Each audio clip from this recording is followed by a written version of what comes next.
Right. Hello. Back again. Might need to string a few consistent videos together. We've been gone for time.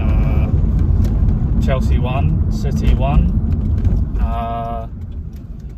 And to be honest, I'm still very deflated.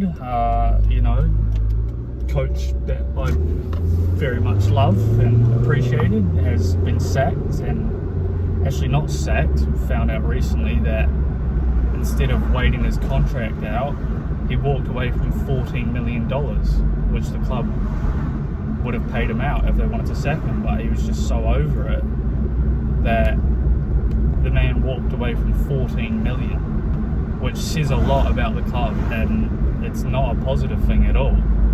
Because if he's that over it, just to walk away from $14 million, like, who in their right mind walks away from $14 million? So there must be something seriously bad going on. And then obviously, the news of how he almost wasn't even being able to pick his teams because he was just being told what to do by the directors.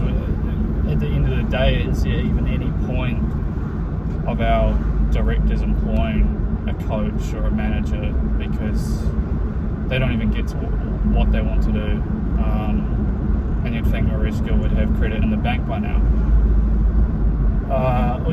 It's just frustrating because at the end of the day, we've got a big point at City, and I should be focusing on the players and how we played, but instead it's just everything to do with the club, and that's never a good thing if that's what you're worried about.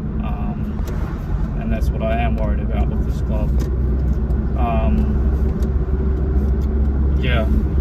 I should probably talk about the match. I think in the first half we could have easily gone into the dressing room 2 or 3-0 down, but it was quite frustrating conceding that goal just right before half time.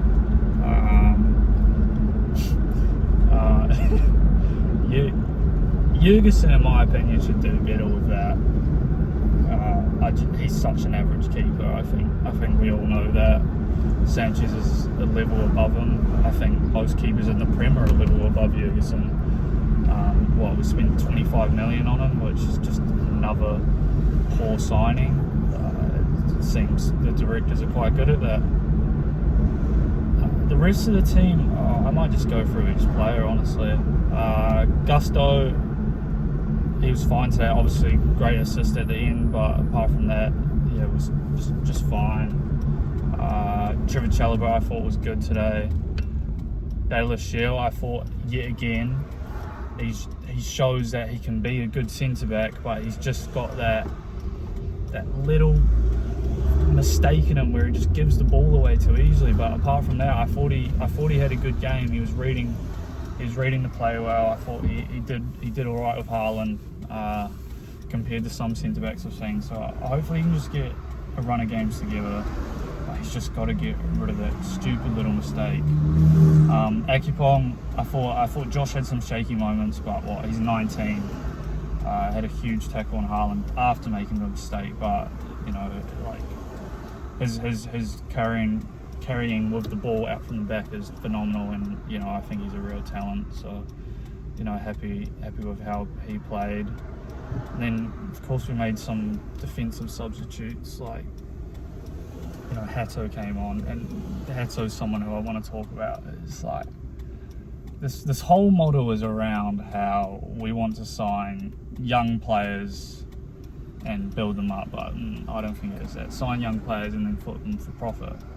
But it's like, if the whole model is let's get these young players. 2 seasons ago, I think it was 2 seasons ago, we got rid of the best young left back in the Premier League, and Lewis Hall. And Lewis Hall played quite a bit under Graham Potter near the end, and he was arguably one of our only shining lights. Anyone who watched Chelsea then knew that he was some player. And instead of backing him and just, building him up with Cucurella, which would have been really good, you just go and sell him because pure profit. So it doesn't make sense. if you just keep some of the youth players, and at the end of the day, you don't have to spend as much money, so you wouldn't have to worry about that pure profit. And then also, there's another one that we got rid of, who's better than Hato. Maybe Hato will come good, but you signed him for 55 mil and got rid of Lewis Hall and Matson for the combined price, because you could have kept Ian Matson as well. It's just ridiculous. Moving on from that, because that's just really frustrating to me. Like, if you have good youth players and you want it to be a young squad, just why not keep the good youth players? So we started with Reece, Enzo and Palmer midfield, and that just clearly wasn't working in the first half. I think Cole has to start playing on the right again. I do think he has his best games when he is on the right wing and able to float in, and it'll be interesting to see what the new manager does, if he wants to play an overlapping fullback or not. But I think Palmer is at his best when he's in the right channel and he's able to, float out to the wing a bit more, and I'm hoping to see him out there a bit more, because the midfield was definitely a lot more balanced in that second half. I thought Andre Santos had a great second half, probably best 45 he's had for Chelsea. I thought he was really good, but Reece was fine again. Reece had some shaky moments, to be fair. I thought at times he was a little lazy on the ball, which I feel like sometimes he does do that, because he just, he's so strong. He's almost like, oh yeah, you're not going to get the ball from me. So it's almost like he's not trying his hardest. But Reece was good again, and it's crazy how good he's been in midfield for someone who's meant to be a right back. But yet again, it'll be interesting to see what happens there, if he's going to be played in right back or in midfield under the new manager. But in the other midfield, Enzo Fernandez, that is what I want from a player who cost 105 million every week, and he's clearly got it in his locker. He's just so bloody inconsistent, and I say it all the time. It's like Enzo has one good game and then one poor game, one good game, one poor game. Like, can you just string it together, lad? Because you've clearly got it, and he was so good today. He deserved that goal. He deserved an assist. He was really good today. On to Palmer. Cole's been poor since he's come back from his injury, and he needs to sort it out, man, because he's arguably, I think, I know it was Battle of Shield who gave it away, but before Battle of Shield gave it away, Palmer got it on the edge of their area, and he just forgot how to dribble. And he gave it away to them. So that happened when maybe like a season ago he's getting that and he's creating a chance. So I don't know if his injury's still worrying him. That's what it can be like coming back from injuries. It's never easy.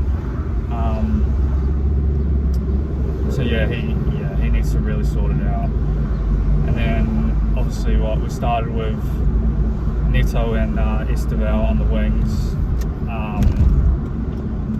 I'm sick of Pedro Neto. I think anyone who knows me, I just can't stand him. I think he is such an average footballer.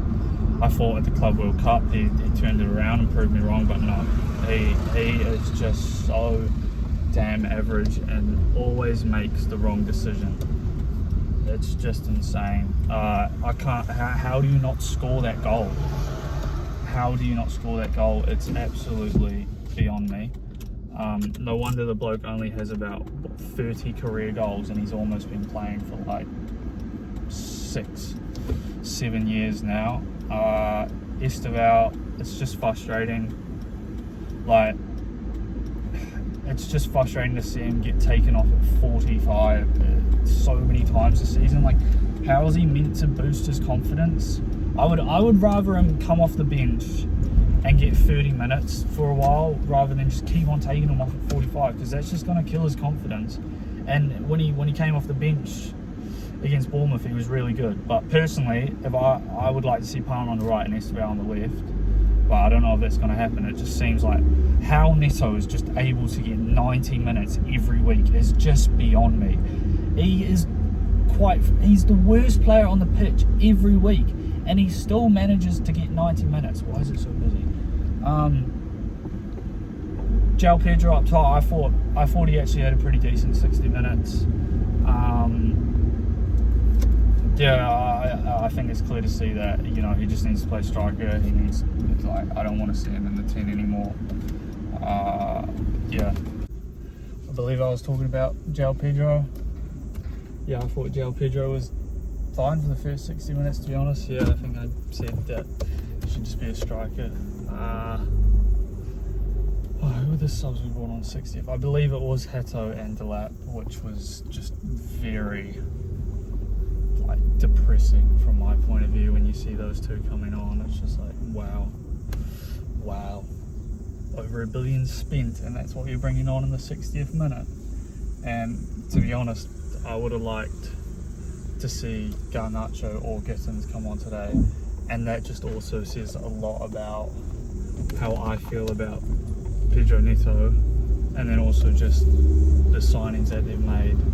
The fact they've got two left wingers, natural left wingers, sitting on the bench, and I can't even get a minute, which is just fair enough. Maybe not fair enough today. I still think Neto should have come off eventually for at least one of those two, but it's just, it doesn't, for me, our squad was definitely better last season. Some of the subs we could have made was better. Delap, I actually thought Delap had some good moments today, but yet again, he just shows that he is a fucking idiot. Like, he should have honestly been red carded. He just tried to kill Kusanov, shoved him right into the bloody advertising boards. It's like, what are you doing? Like, he can't keep his head. If he loses a battle, he's just like, yeah, he pisses me off, man. But at least he played better today. But yeah, it's very frustrating. Our best striker is at Bayern Munich, in my opinion. But yeah, that was the result, and you know, take a draw. I celebrated the goal. You know, I've seen a lot of Chelsea fans almost be like, "Oh no, what have we done?" It's like, because obviously now Arsenal are 6 points clear, but in my eyes, I will never ever cheer against Chelsea, and people who are, it's just weird behaviour. Like, of course I don't want Arsenal to win the Prem, but to feel like that for me is just weird, because it's always my club first. So I don't know what that's about. Like, I wanted us to win today. Yeah, and it shouldn't be in our hands anyways. It should be in City's hands and Arsenal hands. Arsenal have a huge game next up against Liverpool, so you know, that says a lot about the season, that game there. But yeah, where do Chelsea go from here? I don't know. I just think it's probably a bit of the same for the next 3 to 5 years, most likely. It's new manager in. Once the manager is unhappy with the process, he'll complain to the board. The board will have enough of him, and they'll just sack him and then get a new man, and that's what it's going to be, unfortunately. But you know, I'm always going to support the club and the players, but I won't support the directors, that's for sure. With on the pitch, I do think the way Palmer's been playing, I think he needs to move out to the right, and I think I would personally like to see a midfield of Andre Santos in the 6, Caicedo and Enzo, a bit more of a 4-3-3.